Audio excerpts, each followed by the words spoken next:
programs, and I'll tell you guys a little bit about that as well.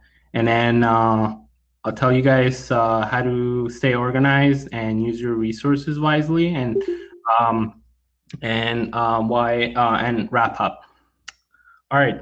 So so a little bit about me. I'm actually the first person in my family to go to medical school. So I don't know if you guys read about my bio that I posted. So I moved from Vancouver, British Columbia to San Francisco to complete my Bachelor of Science at San Francisco State University.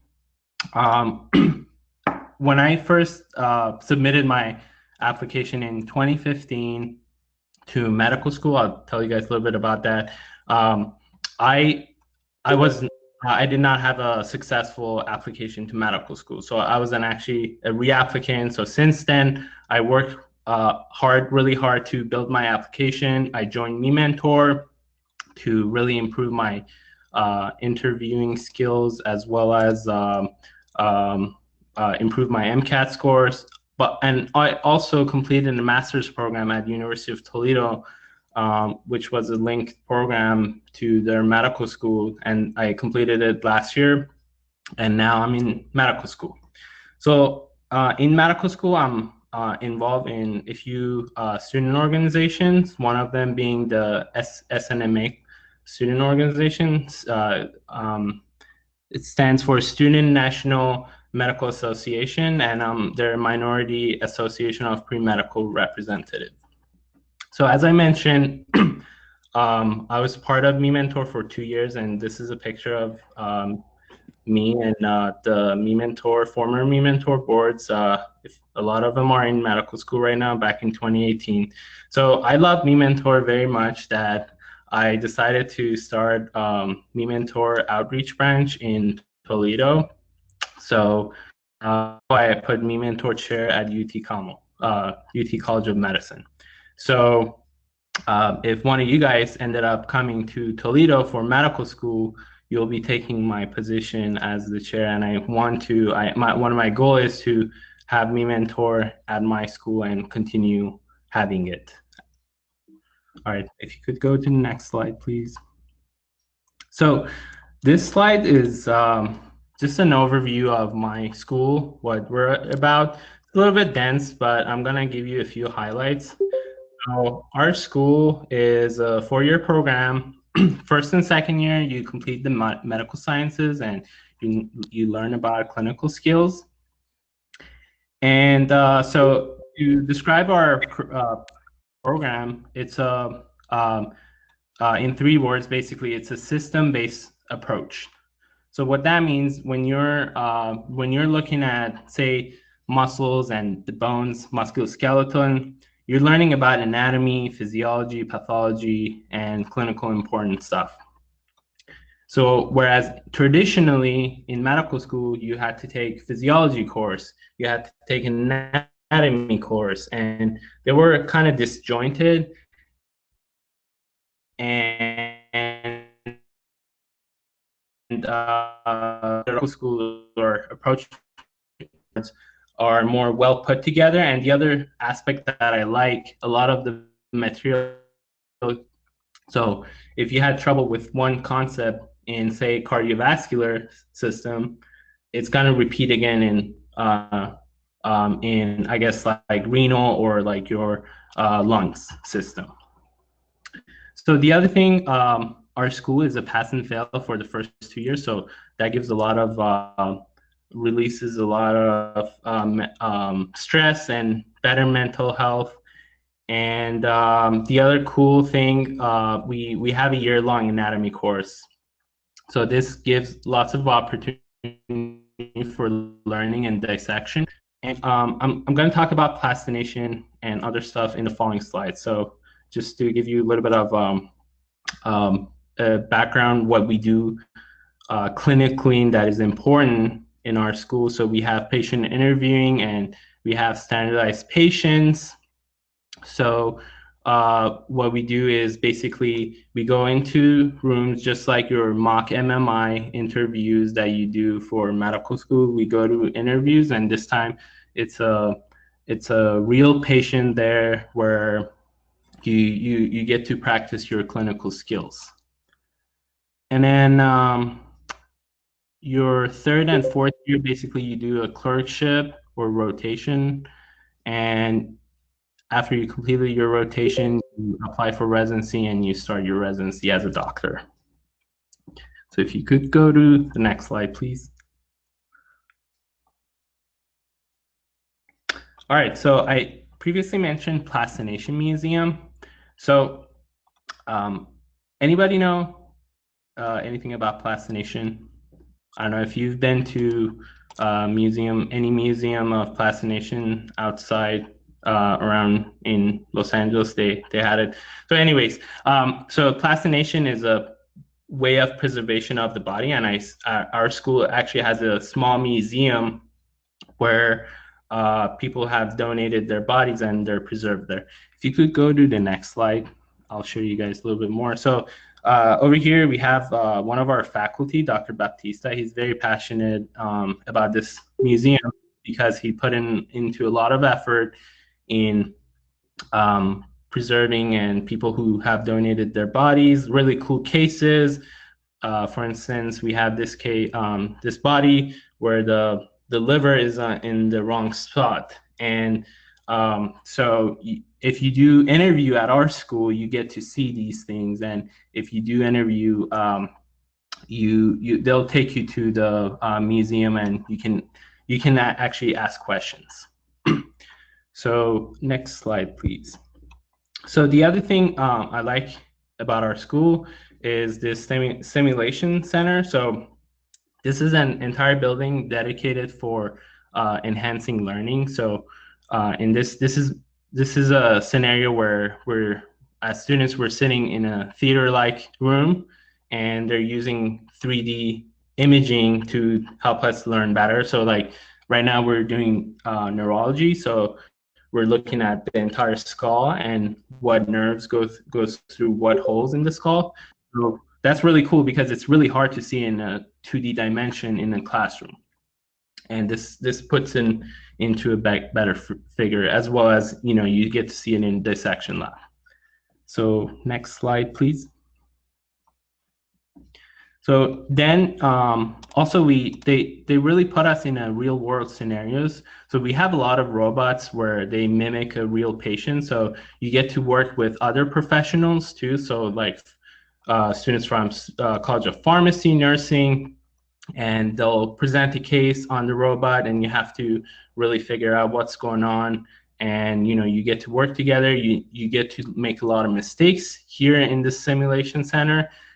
Therefore, you're not making the mistakes in the hospital. So it's really good for teaching. And then next.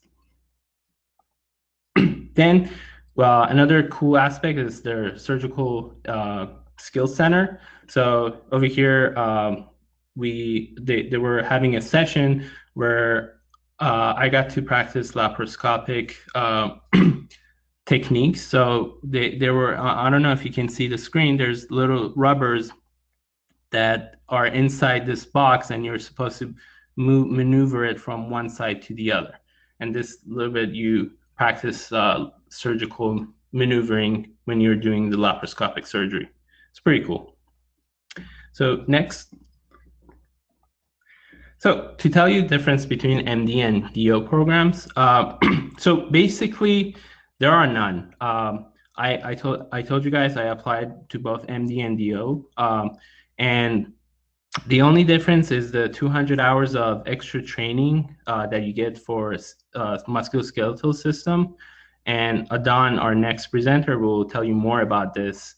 But that's the only difference between the MD and DO. And residencies are now merged, and we do have faculties at our school that are both, from both profession, and they're really, really great teachers. And then, so yeah, in this chart, I put in a little bit about the application. So I guess that's more detail on the next slide. So I'll tell you guys more about how to apply on the next slide. So on the left side, I'm telling you how to what you need to do to what are the requirements to get into medical school, and on the I guess left side is basically what are the requirements to finish medical school. So you guys are right now on this stage on the right side. So if you're applying for the MD programs, you need to complete an AMCAS and DO program AACOMAS, two different applications. But there are similarities because you do need to have a GPA, letters of rec, MCAT, etc. And but they all overlap in this way, but they have two different applications. And then just for your information, we do have two requirement. We have three.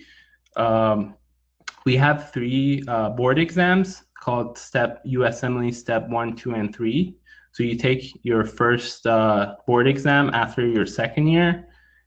Some schools are third year, and then you take your second and third one in fourth year or somewhere around then.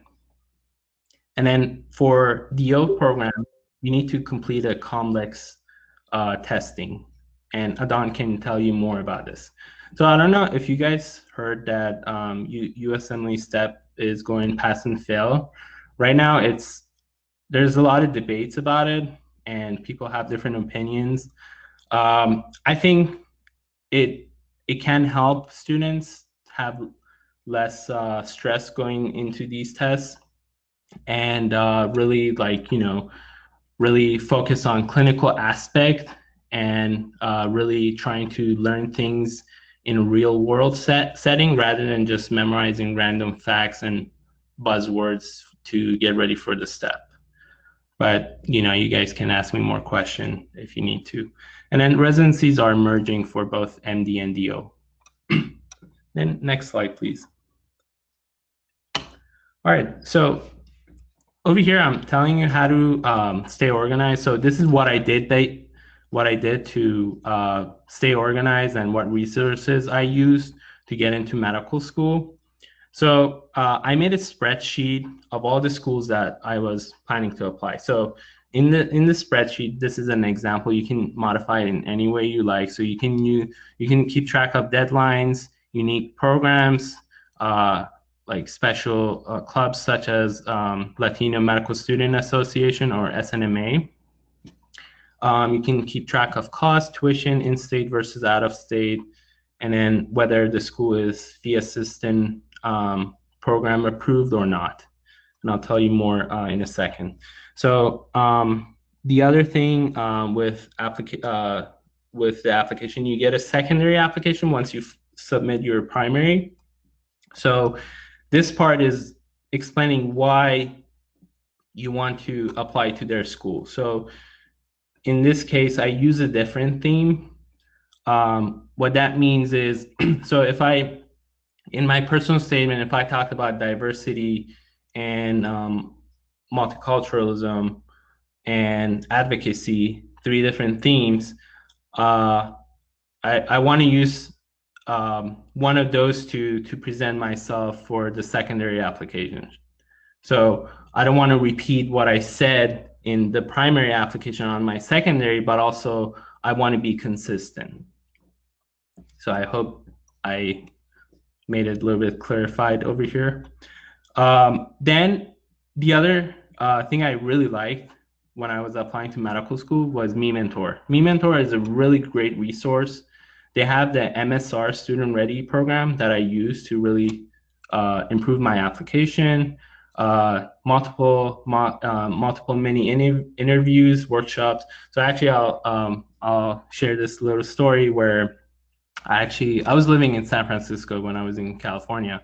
I drove to Sacramento and Fresno, LA a few times just to get mock MMI practice through MeMentor. So I used their event button on their app or their website to figure out where the next mock MMI was happening. So I drove to these cities and basically made a trip out of it. It was fun, but I also got to improve my interviewing skills, which was helpful.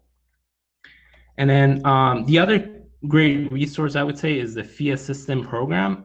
So if you get qualified and if you get approved for this program, your secondary majority of your secondary fees are waived, and I believe you get 15 to 16 primary application fee waived as well. The rest is, I think, about $30. And then, sorry. So the other way to basically is to, so what I did was I worked Uber and I also saved money to basically fund my application cycle. So besides like fee assistant program, I know the when it's time for your interviews, you have to pay for expensive flight, hotels, and everything. So you can be resourceful, save a little money through work here and there, or ask money from your family members, because this is sort of like investment toward yourself. But also you can actually be resourceful and seek out opportunities at potential schools to see if you can stay with the medical students. And I know through Latino medical students, they have these really generous medical students who are offering their place, so you can save a substantial amount of money if you stay with a medical student, and you get to like have an in with the school as well. And then also, like I would say, start having a credit card with when you get to apply, because you're building your credit, and this is one financial advice I can give you. Definitely do pay it, be on top of your credit card, but also like find ways where you can build your credit. It's later on when you graduate, it's really helpful for your financial wellness. Next slide, please. So last thing, I guess why I chose this path. So I am still very interested in committing to underserved community. So this is actually a code that we through Me Mentor we did this story where we each told our stories and why we want to pursue a career in health. So I said I am committed to becoming a human physician and one who works endlessly to end pain and suffering everywhere. So, and I put this quote from the one of the Iranian poets back in the 13th century. So, like this poem is actually written on the United Nations wall. So, and it's very apt right now because we're going through this coronavirus situation where you have to take care of one another, and really, basically, he's saying if you're not really caring for one another, we're not humans. And the other thing about this poet is he's Iranian, so like Iranian Persian New Year is actually coming up tomorrow. So it marks the first day of spring. So hopefully this year can get a little bit better with the situation that is going on. All right, I guess this is the last slide. Do you guys have any questions or comments? And then, yeah, please complete the post-event survey for my contact information. And then you can also find me on Me Mentor, as well as if you do find the Me Mentor Toledo Midwest Outreach Group, you can also join to get more information about the events that are going on in our area. Great. Thank you so much, Iman. We really appreciate it. We do have time for one or two questions. So Nancy is asking, what would you have done differently from your experience as a reapplicant? So what I did was basically, so the first time I applied, I needed to improve my MCAT. So I really worked hard to improve it. The other thing, I guess for me back then, the interview skills is very important. So like I said, I realized that was a weakness from my end. So what I did was I found opportunities where I can get extra practice. So that meant for me looking into me mentor events for mock MMI and driving around all over California and practicing as much as you can. Some people can do it, so like you can practice in front of mirrors.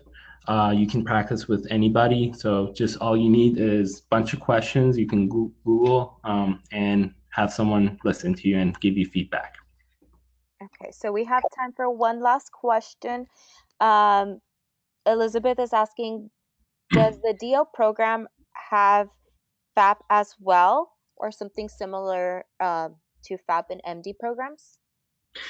Yes, they do, but their program is tricky because once you get approved, you have to submit your entire application within 14 days of approval. So I would recommend if you do apply, have your application ready. So once you get approved, you can submit it right away. And the other thing is that before, when I was applying, their FAP program was much smaller. I guess now it's more expanded, and also Adon can give you guys more information on DO application. Okay, great. Thank you so much, Iman. We do have a couple other questions, but unfortunately, due to time, we can't get to them. But I do encourage everyone to complete the post-event survey. All the guest speakers today are more than happy to answer further questions, but their contact information will not be released until you do complete that post-event survey. Okay, great. So our next speaker is Adan Garcia Messinas, and I'll let Adan take it away. Hello, everyone. Can you hear me okay? Just want to make sure you can hear me. We can hear you. Awesome. Sounds good.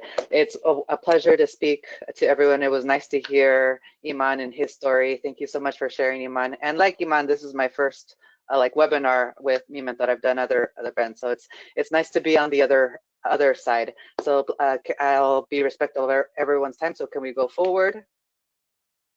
I have no financial relationships to disclose. Again, next slide, please. I'll be talking about my background, a little bit of my school, and then some of the other topics that are listed here on the objectives list. Next slide.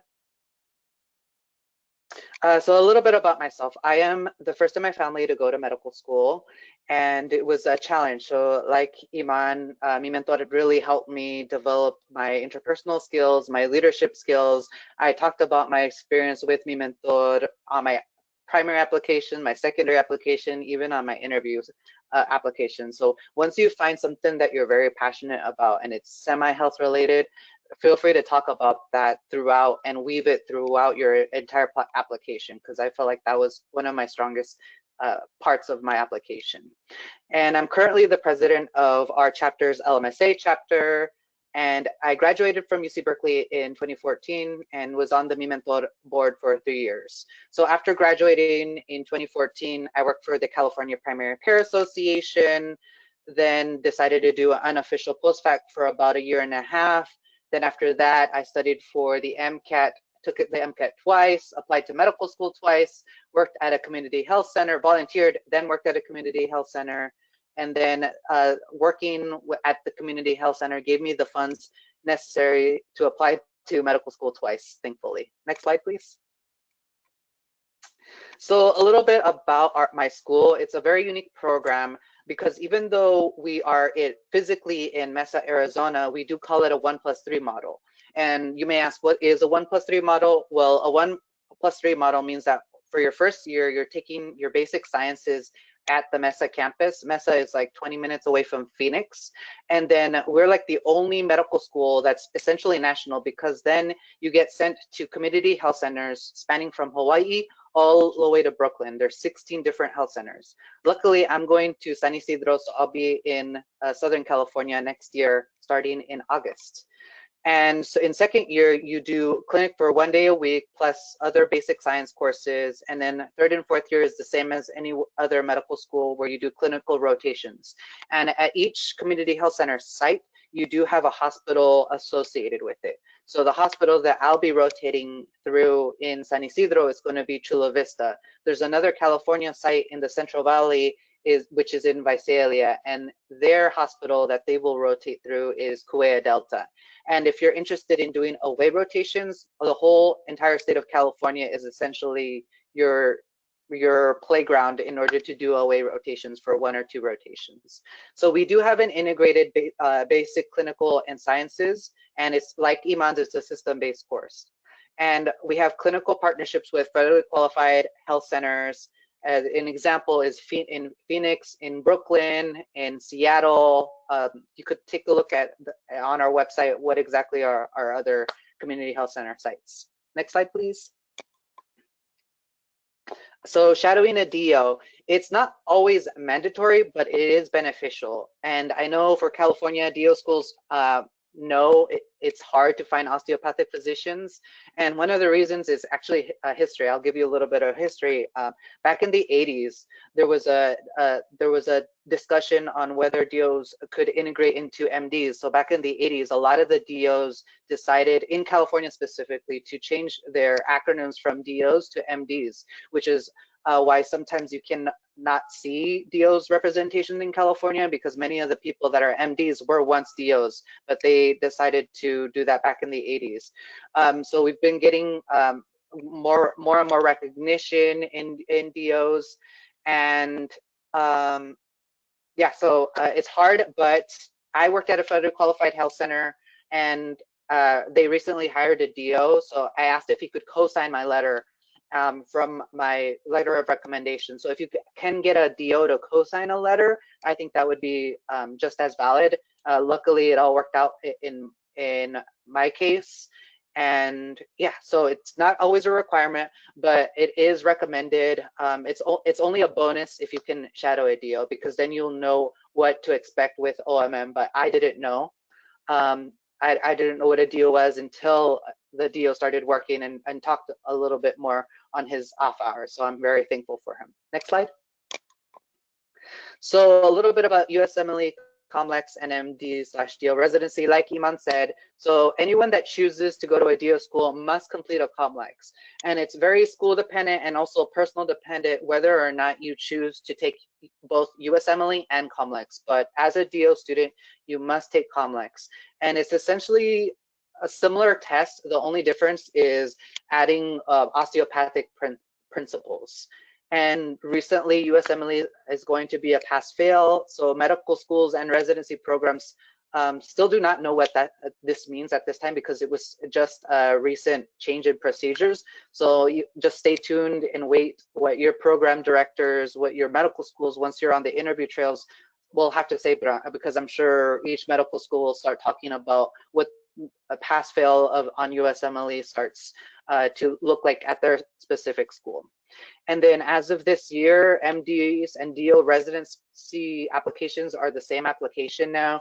So both MDs and DOs will be using the same application to apply to residency. So it's non-distinguishable. We still, since this is match week, so we still haven't known, we don't know our final numbers yet, but our Phoenix CHC site, when I say 12 of them were accepted to a residency spot. So that's 100% acceptance at our Phoenix site. So we'll see what the other people matched in once we hear back from them. Next slide, please. So staying organized. This is just a snapshot on what my Excel spreadsheet looked like. And I also applied and used the MSR. Unfortunately, I didn't qualify for the fee assistance program. And for the DO, you do have a student guide that's for free. And what I put on my Excel spreadsheet is a minimum MCAT score that schools accept, the secondary fee application fee, because that's very real. For the 2 years I applied to medical school, I easily reached $10,000. Just to give you a number, that's with flights, MCAT prep, secondaries, primaries, all that stuff. I calculated to around $10,000 to apply twice. And that's without the fee assistance program. So you can imagine if you're lucky enough to get the fee assistance waivers, it could significantly induce your cost. And then my own personal 2-week turnaround, my secondary deadline, And then the list, because not every school requires all your letters of recommendation, they may only ask for 3, 2, 5. And so just to keep on track of what letters I send to those medical schools. And the difference that I noticed between MDs and DO sites is that for DO sites, they only have a maximum of 5 letters of recommendation. And then for MDs, I believe you have a total of 10 options that you can choose from to submit to the MD portal. But for the DO, you only have 5, and those 5 letters will follow you throughout those throughout your application, so you won't be able to select that. Next slide, please. So a little bit of my path. So the reason why I chose to apply to DO is because I really believe in the tenets of osteopathy. So the 4 tenets is: 1, the body is a unit. The person is a unit of body, mind, and spirit. And then number 2, structure and function are reciprocally interrelated. 3, the body is capable of self-regulation, self-healing, and health maintenance. And then 4, rational treatment is based upon pretty much all the previous 3 tenets. So I really do feel this is unique about osteopathic physicians, because you really do get to use your hands. Next slide, please. So these are the 5 models of care that people, or that DOs practice by, where you talk about posture, you talk about circulation, you talk about metabolic immune system, neurologic, behavioral adaptation. All those models go back to the musculoskeletal system. And then just before the 8 months that I've been in medical school, I've been able to help coming back to Sacramento. I'm in Sacramento right now visiting my family. I've been able to treat my family members and friends of the family, their back pain. And they said that, like, for the first time in a couple of months, they felt instant relief. They've had a good night's sleep. And it's really nice to see that as a first-year medical student, that I can provide these services to my community without requiring the need of medication, and using my hands to treat the whole person, even before I touch pain medication, because right now we're in another midst of an opioid epidemic and everything. So it's nice to use something alternative before we even approach medication, because there's a lot of side effects to medications too. So you can use your hands that are given to you and apply the principles and see instantaneous relief.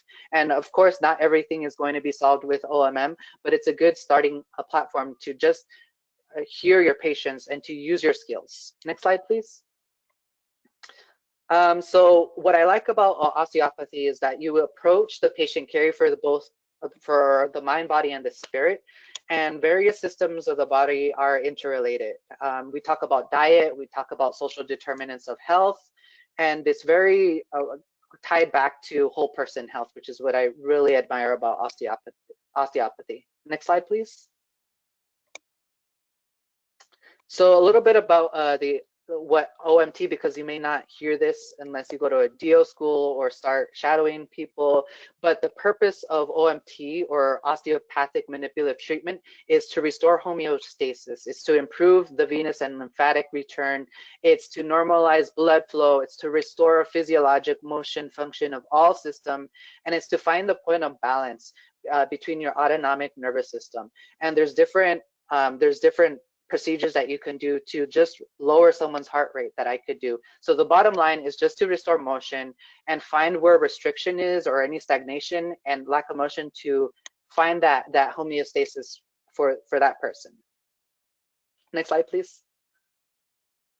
And some of the techniques that I've learned this first year in medical school is muscle energy, counter strain, lymphatic, soft tissues, high velocity, low amplitude. That's a lot of people associate neck cracking with that one.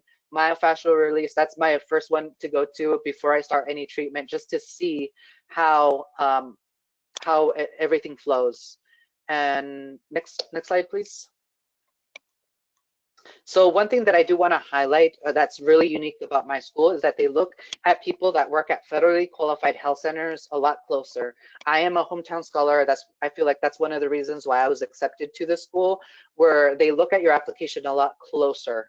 And we do have a Dreamline program. And what a hometown scholar is if you work at a community health center and if you get a nomination from them, then it gets to the admissions people, because we work with community health centers. So they want to know that you're committed with the mission and vision of the school. And if you have this designation, they look at your application a lot closer. And these are my other colleagues that are hometown scholars. Yesenia, who's right next to me on the left, she's going to Visalia. Michaela, all the way to the very far left, she's going to Tucson. And then Rita, who's on my other side, she is going to Flagstaff. So next slide, please. And this is the website. There's 36 accredited College of Osteopathic Medicine in the United States. This is just more for information. Next slide, please.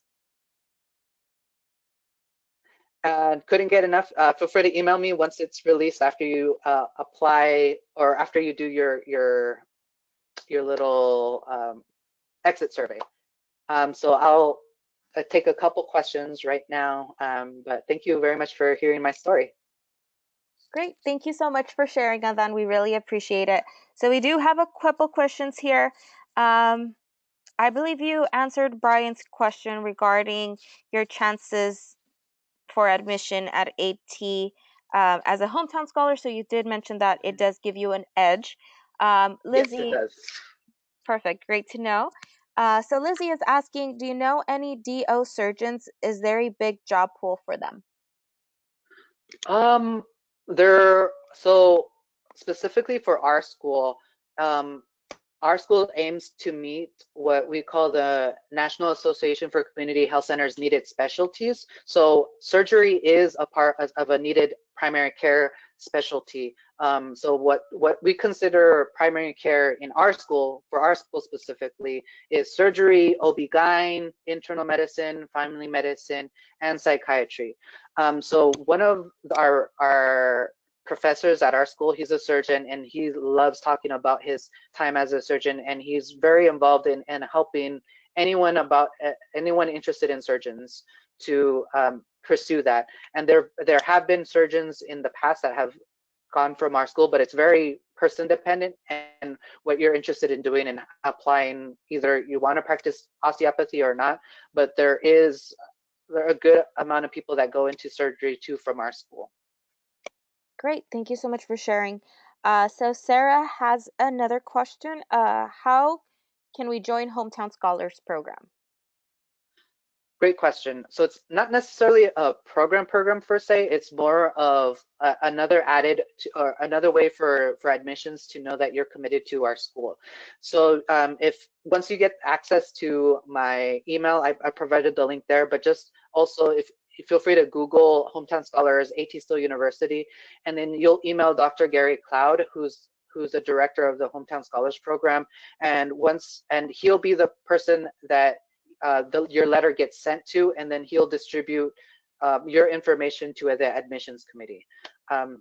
So it's a little bit of a workaround, but it's very worth it because it helped me get into my top school at the time to go, and I'm so far really liking my program. I'm loving what I'm learning, and I'm so excited to go to San Isidro in Southern California. Great. Thank you so much, Adan. We really appreciate it. And once again, reminder for everyone, our guest speakers are more than happy to answer any further questions, but please be sure to complete the post-event survey.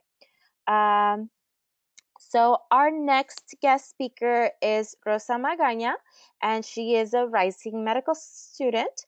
Rosa, I'll let you take it away. Thank you, Maria. You guys hear me? Yes, we can. Hello? Oh. Good evening, everyone. Thank you for, being part of this. Like Maria introduced me, I'm Rosa.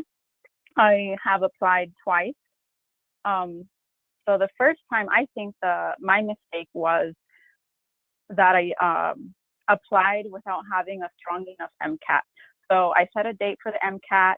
I took it that day. Instead of pushing it back because I wasn't scoring where I should be, or where I wanted to be, and I applied anyways. I wish that somebody had told me not to, so I could have saved all that money and heartache. So keep that in mind, you guys. Just remember that make the MCAT test date work for you. So if you need to push it, then push it, okay? A little bit more about myself, like everyone else so far. I'm a first generation college graduate and also first doctor in my family. My parents are from Sinaparo, Michoacan in Mexico. They both didn't graduate high school, and so my mentor played a really important and crucial role in helping me apply to medical school. Next slide, please.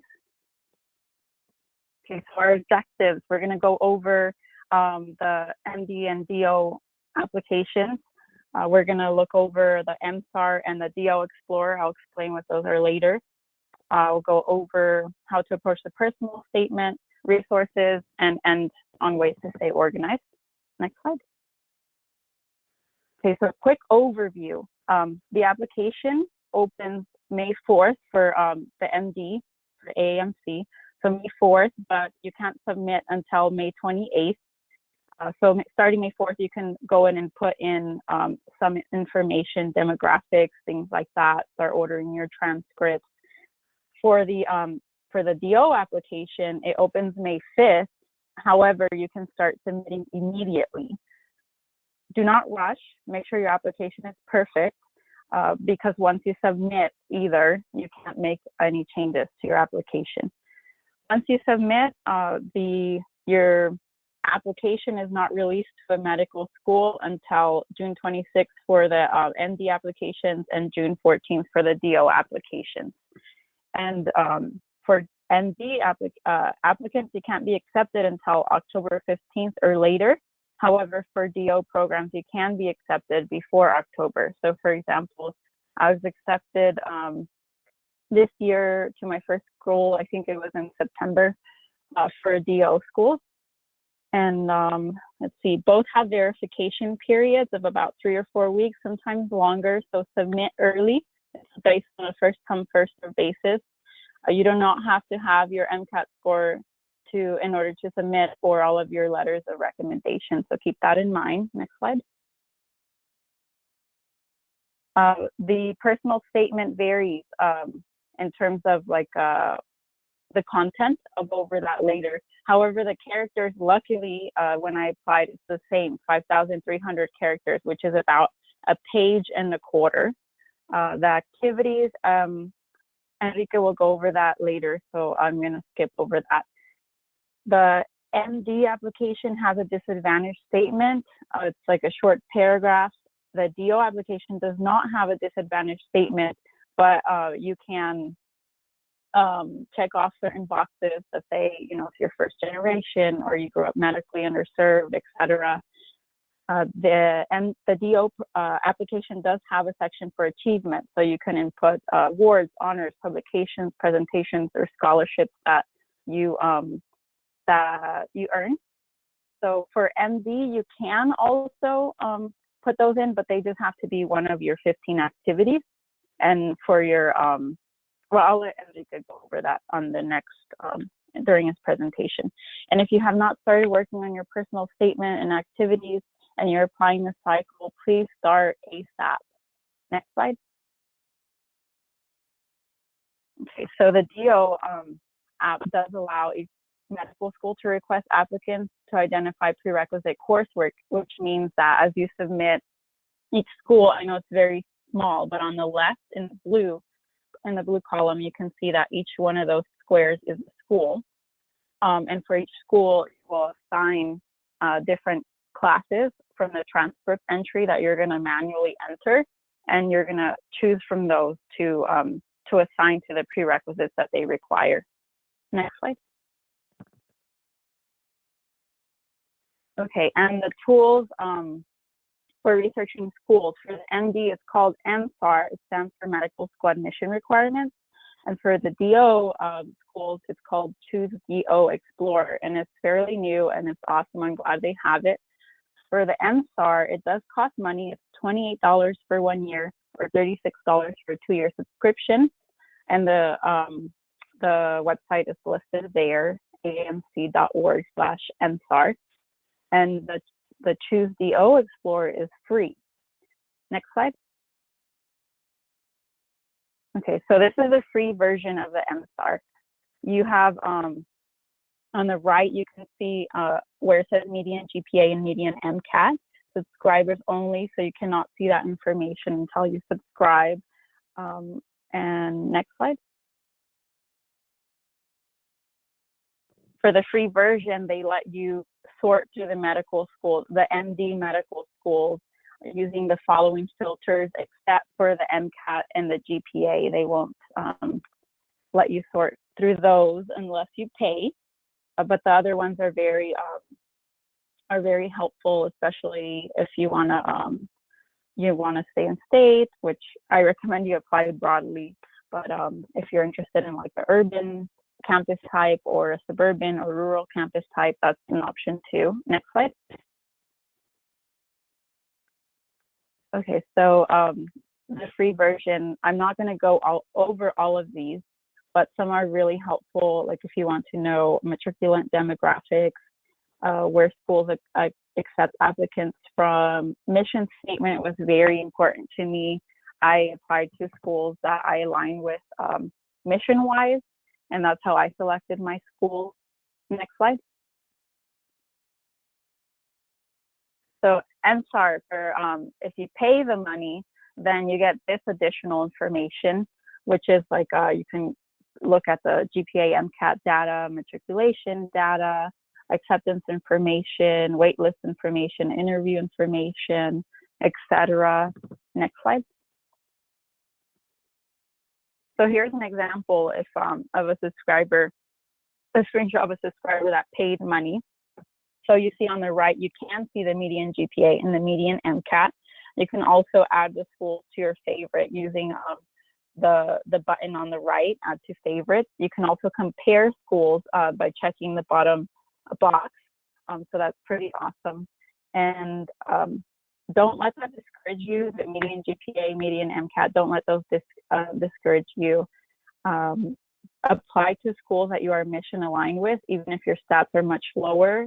For example, I've had interviews at schools where the median MCAT is much higher than my actual MCAT score. Next slide. Okay, so this is another example of a subscriber. You get an interview information, which is really important once you start interviewing. It goes over the interview format. Next slide. Here's another example. So you can see MCAT scores by school. You see on the around the middle where it says 509, it shows you like that dark blue range. It's kind of like where you want to be, but if you're not, that's okay. If you're very mission aligned, I encourage you to apply anyway. So the range for this school from the 10th to 75th percentile, 500 to 518, with a median of 509 for this particular school. And then on the right, you see that you can rank your schools by favorite. So that makes it very easy to keep track as you're applying. Next slide. You can also see GPA data. You can sort it by the school, by in-state applications, out-of-state applicants, matriculated students, accepted students nationally. So that's a pretty cool tool. Next slide. Okay, so another very important thing to look at that a lot of people overlook is the out-of-state, that chart. So you'll see where it says interviewed. In this example, they interviewed 198 students and 24 ended up matriculating into this particular school. There are some schools that you will see that it says interviewed out of state 0, matriculated 0. So that means that most likely they don't take out of state students. So make sure you look at that so that you don't just waste your money applying to schools that you don't have any chance of getting into. Next slide. Okay, so this is a Choose DO Explorer for the DO schools. So this is great. It's a great new tool. It's similar to the MSAR for the MD schools. Next slide.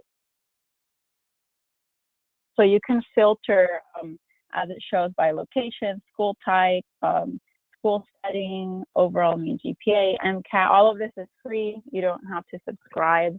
So it's very similar to the MD MSAR. Next slide. Okay, so the the DO Explorer offers all of these. Next slide.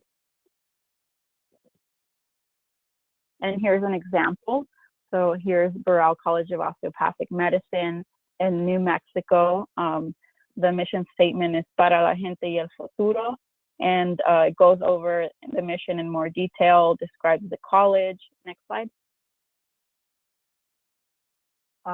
Also, BCOM data, you see that their first year out of state is 137, so that indicates that they accept a lot of out-of-state students. That's great. Next slide. You see here that they go over pre-medical coursework. Each school is different, but for the most part, it's like the same things: biology, OChem, inorganic chemistry, physics, things like that. So you can see that per school, and if you want to see the tuition and things like that, that's also there. Next slide. Okay, so now let's talk about the personal statement. I encourage you to look at the resource page that I'm going to talk about later, the applicant guides and handbooks for each of the MD and DO applications. Next slide.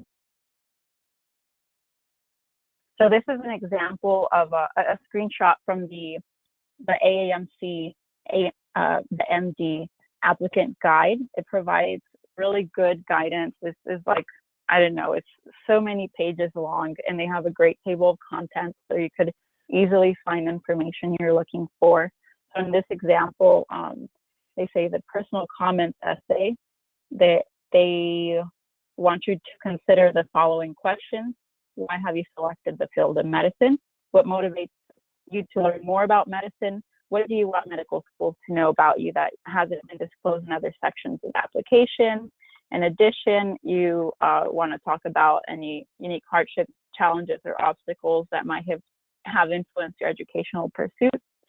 Or I'm not going to comment on the last one because I will open a can of worms with that. Next slide. Okay, so this is a screenshot of the AACOMAS DO personal statement screenshot. Sorry, I said that already. So there's no clear-cut prompt, but you want to make sure you answer the question, why do you want to be a doctor? Next slide. Okay, so personally, my DO and MD personal statements are similar because my DO personal statement already touched upon many tenets of the osteopathic medicine career, the DO, which Adan did a great job describing. You want to make sure to include what they are looking for so that you answer all those questions that they recommended. This is not a college essay that you fill out like when you apply to undergrad. So simply telling your life story is not enough. You want to keep it positive. Do not criticize or put down doctors, patients, or your family. Make sure you put a positive spin on everything. And make sure you ask a physician or mentor or medical student to look over your personal statement. Next slide. Resources. So there's a lot of great resources. The links are very long for me to put in, so I put them in as hyperlinks. I hope, maybe email me if you want a copy of my presentation. I can send it to you. So the, as we talked about already, for the MD, the MSAR is very helpful. The MCAS applicant guide. Also follow them on Twitter, and so you can get live updates. And also the AAMC.org website is helpful. And for the DO, I use Choose DO Explorer, the DO Applicant Help Center. They have a great search bar that makes it really easy to just type something in. They have an official student guide, which is kind of like the Choose DO Explorer, but like in PDF format. They haven't come out with the newest version for this next cycle yet. And you could follow them on Twitter as well, or go on their website at AACOM.org. Next slide. Okay, and this is an example of the AAMC MD handbook. It's a must when filling out the application. So if this is a screenshot of the table of contents, so you can see that they go over every part of the application, including letters of rec, selecting medical schools, personal statement, MCAT, all of that, and submitting. Next slide. And this is like the DO version where you can go and type in that search bar where it says, how can we help you? You can type in letters of rec, anything you want, anything you need help with. It's awesome. Next slide. Ways to stay organized. So as everybody else mentioned so far, Excel sheet is very important. Create your own and make it, work for you. Also, I found it very helpful to put labels on my emails. So I had like a AAMC label. I had a AACOMAS labels for my DO emails. So that's helpful. Next slide. This is an example of my Excel sheet.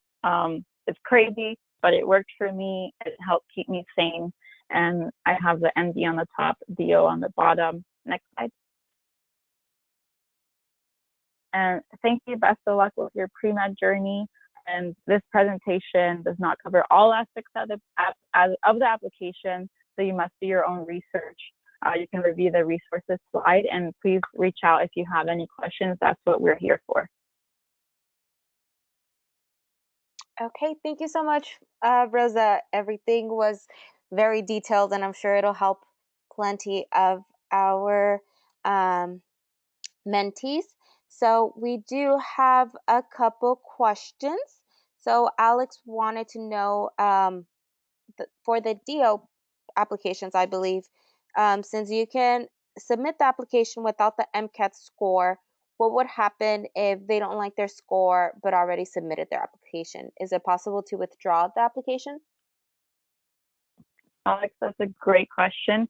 So for both MD and DO, there is a verification period of 3 to 4 weeks. That means that no schools are going to receive your application until the end of the verification period.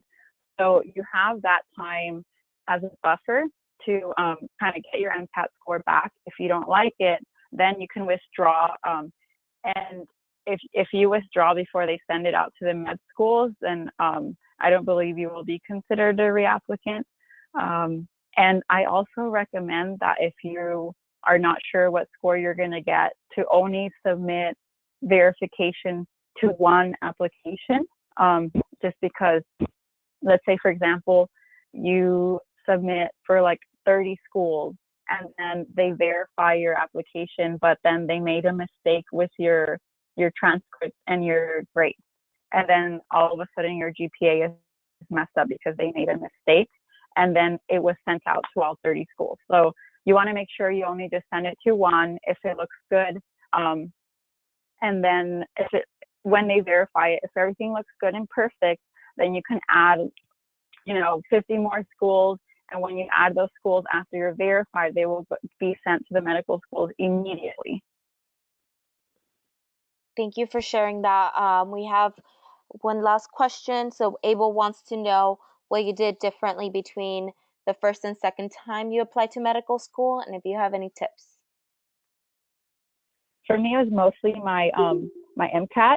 So I made sure to study for it more. The first time I was really stubborn and I kept working and volunteering a lot. So I didn't invest as much time into the MCAT. And coming from a non-science background, I did major in studio art and international development studies. There was like a foundation that I really needed to create that I didn't spend the time doing the first time around. Okay, great. Thank you so much for sharing, Rosa. I just want to let everybody know, just another reminder, please complete your post-event surveys. Somebody previously asked if the presentations would be shared, and yes, the presentations will be shared to those who complete the post surveys. So make sure you complete those. So the next guest speaker is Enrique Lopez. So Enrique, I'll let you take it away. Hi, good evening, everyone. Thank you all for joining us, and thank you for giving us your time in the middle of the week. I know your time is really valuable. I can go ahead and get started. So you can go ahead and go to the next slide. Thank you. And if you can go ahead and just click. I know it's different bullet points. Perfect. So I was born in West Covina, California, which is in San Gabriel Valley. I was raised in Rialto, California, which is in the Inland Empire. My mom and dad are from Tijuana and Jalisco, Mexico, respectively. They immigrated from Mexico at very young ages. I am a first-generation student and the first in my family to be a doctor, or first in my family that's going to be a doctor, I should say. I graduated from the University of California, Los Angeles in 2015. I took a few years off just to kind of redefine myself academically and professionally. I will begin medical school this fall, graduating in 2024. I've served on the Mi Mentor team since 2017, first off as an ambassador, went on to go and serve as a VP of mentorship for the past 2 years.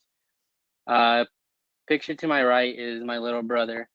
So I have an older sister and a little brother. He's super excited. He wants to be a doctor as well. So that's a picture of him with his surgeon outfit.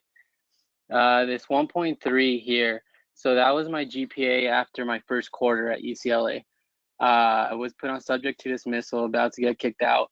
And I remember going back to school that winter quarter, seeking help from one of the academic counselors in my majors department. Very rudely, he said to sort of just choose another major and to think about choosing another career. And so I left that office pretty pissed off. Improved that next quarter. Was at best mediocre, however, throughout college. So hence I took these past 3-4 years just to kind of redefine myself academically and professionally. And next slide, please. So thank you, Rosa. She mentioned that I was going to go ahead and go over the activity section. So there's just a few differences between the two. In AAMCAs, you're going to have a 700 character limit with spaces, so spaces do count as a character. And with AACOMAS, it's going to be a 600 character limit with spaces.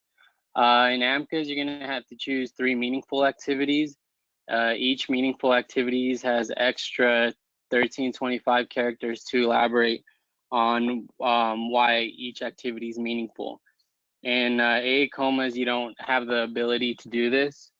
However, you do have space there. I believe there is not a limit for AACOMAS on activities. However, there is a cap for AAMCAs, which is 15.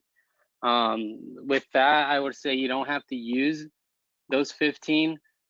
So when I submitted, I believe I used 12 of those activities. So just because you're short of the 15, don't kind of push it and go overboard and kind of create these activities out of thin air. Again, you don't have to use a full 15 activities. This last section here.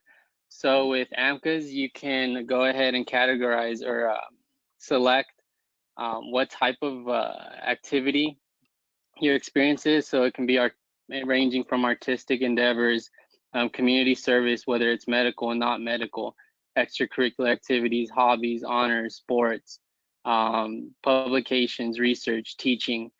In AACOMAS, it's a much shorter list, so you can select from extracurricular activities, non-healthcare employment, non-healthcare volunteer, community enrichment, and healthcare experience.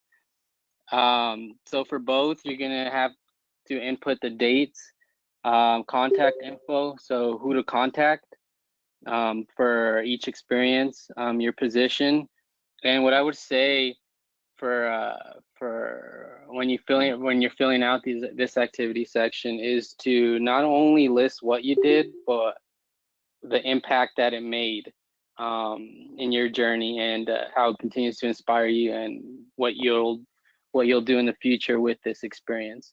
So with that in mind, we can go ahead and go to the next slide. Thank you. And so for letters of rec, you can submit letters to both AAMCAS and AACOMAS through Interfolio. So what Interfolio does, it kind of acts as a liaison between your letter writers and the application. And so Interfolio is $48 for the year. Since you won't be able to see your letter writer's letter, what Interfolio does is it checks that your actual name is on there. There's a heading and there's a letter signature. So Interfolio will notify you if all three of those are in your letter writer's letter, and you won't have to check for that. Again, you can't see what your letter writer is submitting, so Interfolio is great exactly for this.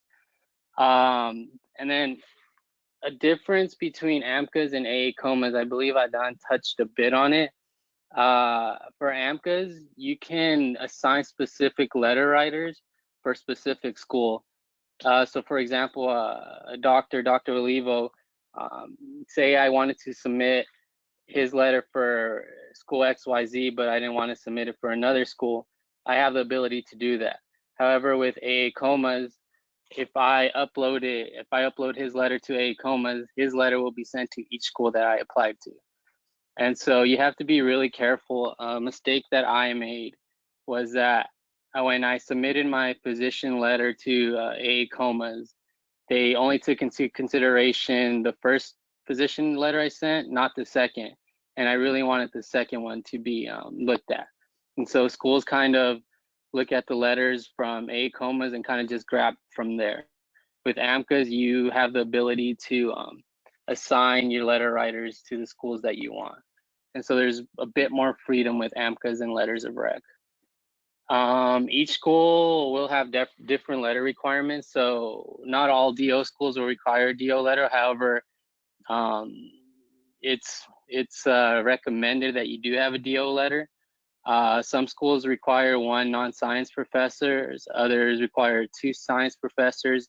And so you could go to the school websites. I believe this information is on MSAR. I'm not entirely sure. If it's not, you can go to the school websites and it'll let you know. Next slide, please. And so with app fees. So as Iman touched on, it's a very expensive process. If you don't have a FAP, the fee assistance program. So it's $170 for the first application for AAMCAS and $40 for additional schools. For AACOMAS, it's $195 for the first app and $45 for additional schools. And so that's just for primary fees. Schools, they'll invite you to fill out a secondary application, and these prices range anywhere between $30 to $140. And some numbers here. So when I applied to 27 MD and 12 DO. So I spent about $1,200 for the MD schools, and I spent about, I want to say, $600 to $800 for the DO schools. And this is just for primaries. So after I submitted secondaries, that was an extra $2,000 or $3,000. So in the end, it ended up being about $4,000 to $5,000, $4,000 to $5,000 pretty much payment to get into medical school. So it's a very expensive process. So as Iman said, if you have the ability to save, if you have the ability to take out a credit card or something like that, go ahead and do that, because again, it's a very expensive process, and this is in the span of maybe 3 or 4 months that you're spending this much money. You can go ahead and go to the next slide, please. Thank you. And so keeping track, so this is kind of a screenshot of what I did. In column A, I had the school name. In column B, I had the letters that were required at each school. Column C, I had secondary answers. So in this column, I went ahead and put my Google Doc link. And so I could just go ahead and go to this spreadsheet, click on the link, and start working on my secondary. On column D, it was a secondary site. So when schools invite you, they'll go ahead and send you a link to their secondary site. And from there, you can go ahead and access the secondary questions, etc. And so I would copy and paste the secondary site. Each school will also send you specific login info. So in column E, I went ahead and input in my login info, so your username and password. Column F, the secondary received, so the date I received the secondary. Column G is secondary submitted, so the date I sent in the secondary. H, did I receive an interview? Column I, when the interview date was. And column J, the final decision. And I have a few friends who also made their own, and theirs was a bit different. You fill out the form at the end. You can go ahead and get my email, and I can send this out to you. There's other versions of this online. This was just better for me because it's more direct for me. You can go ahead and tweak whatever works for you. So again, when this might work for you, this might not work for you. It's totally up to you. You can go ahead and go to the next slide, and I believe that's it. Yeah. So yeah, again, thank you for your time, and I'm free for any questions now. Great. Thank you so much, Enrique, for sharing. We really appreciate having you as a guest speaker. So we do have a question here. Diana wants to know, how old can the letters of recommendation be? For example, can you ask for a letter and 1 or 2 years in advance and save it in Intrafolio and then use it when you're ready to apply? Or do the letters have to be recent? So from what I gathered, the letters do have to be resent because they're dated. And so when you apply, it has to be within that year. And so I've heard that some people reuse the same letters. However, they just the letter writers just switch out the date, put the new date, and resend those in. So I have heard of that. But yeah, you can't save, or I wouldn't recommend, I don't want to say can't, but I wouldn't recommend resending letters from 2 years ago through Interfolio. Great. Sarah wants to know, what were some of your gap year activities? If you wouldn't mind sharing. Yeah, so I did like a lot during my gap years, maybe too much. So I did take post-bacc classes through UCLA Extension. I volunteered through COPE here at Kaiser Riverside. I did some research, stroke prevention studies. I also coached cross country and track and youth soccer. So it was kind of very diverse. So when you're applying, they don't want to see just medicine, clinical. They kind of want to see, who is this person outside of medicine? Who is this person when they're not studying? And so if you have any activities that aren't related to medicine, that's really good because they want to see a diverse individual. Thank you so much, Enrique. So we are going to be ending this webinar at 7:25, but I do see that we have all the guest speakers here now. So if anybody has any questions, please feel free to add them to the chat. Right now, Adriana is asking, for Rosa and Enrique, what were some things that will help you choose what school you will choose to go to? We can start with Enrique. Once Enrique is done, Rosa, please feel free to chime in. Yeah, so what I'm looking at is a strong LMSA or a strong diverse population, as Iman and Adan touched on. I think with that, just a school that gives you a sense of community. And when you go on interviews, you'll kind of get a glimpse of that. And hopefully you get enough from these interviews that'll actually allow you to make this decision easier. But yeah, each school will be different. Say me and Rosa go on the same interview the same day, we might think different of the school. So again, it just depends on the person and what they're looking for. Great. I'll share just personally. So like, for example, I got into a brand new school. So that means that, like one of the schools I got into, I would have been part of their first class. So in the end, when I had another acceptance as well, I decided not to accept that. So I gave up my seat already for that school, just because if a school is brand new, they don't offer financial financial aid in the sense of federal loans. So you would have to pay for it in private loans. Usually new schools, your courses are in letter grades like A, B, C, D. And I was looking for a school that had pass fails, so it would be less stressful. And what else? I think those were the main things. And so that means also in a new school, you don't have clubs already existing. You would have to create them yourself from scratch. So for example, as Enrique was saying, LMSA, having a strong LMSA presence. Well, there's no LMSA there because it's brand new, so somebody would have to create it, right?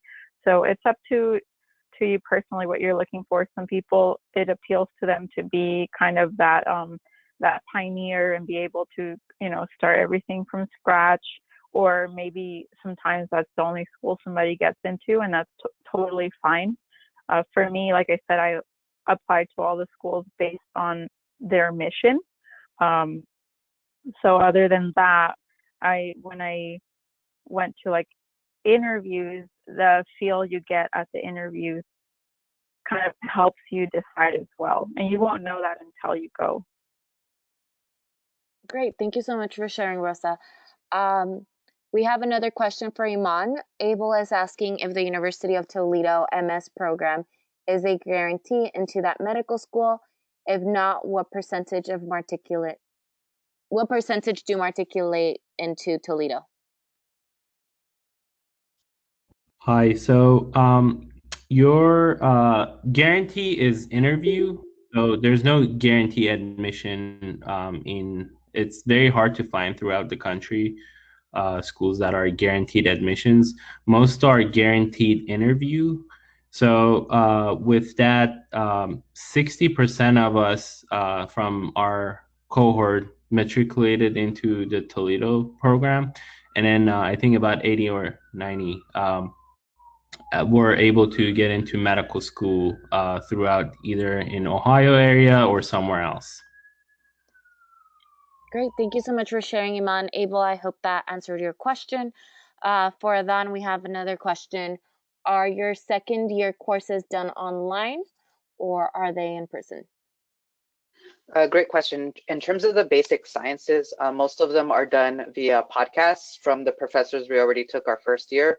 And because of the coronavirus and everything, our school is shut down like with all the other ones. So we're actually learning how to study online a block before we would already have done it.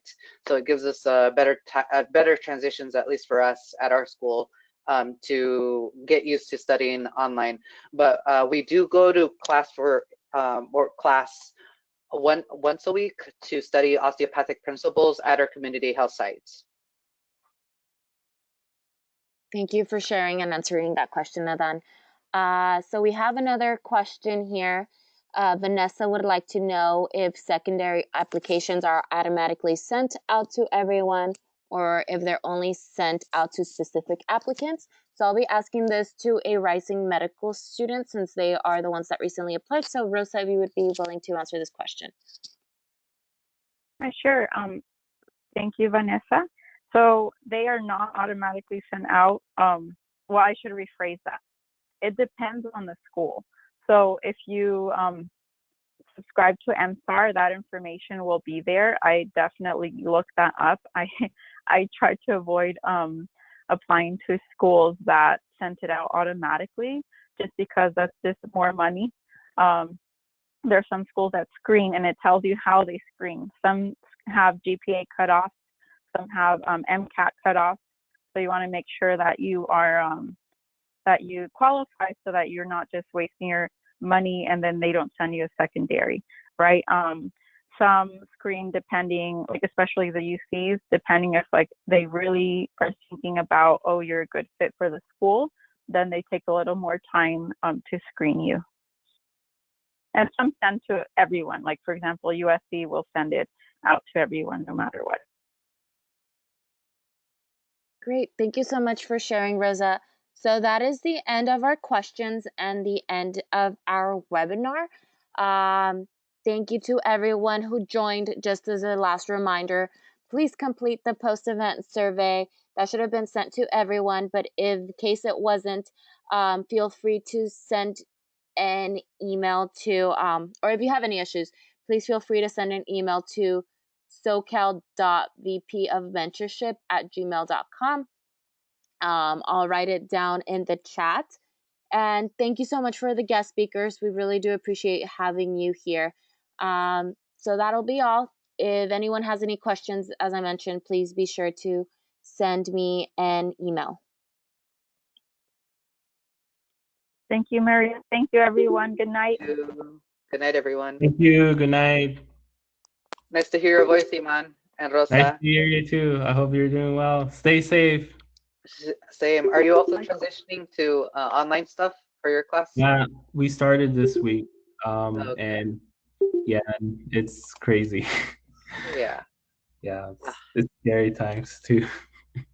Yeah. Well, like I said, we're already transitioning a block early. Wow. Yeah, and I know a few of our third-year medical students canceled their clerkship too. Ouch. All right. Yeah. Well, take care. Good luck and stay safe. All right, you too. Bye-bye. Good night. Bye. Good night, everyone. Good night.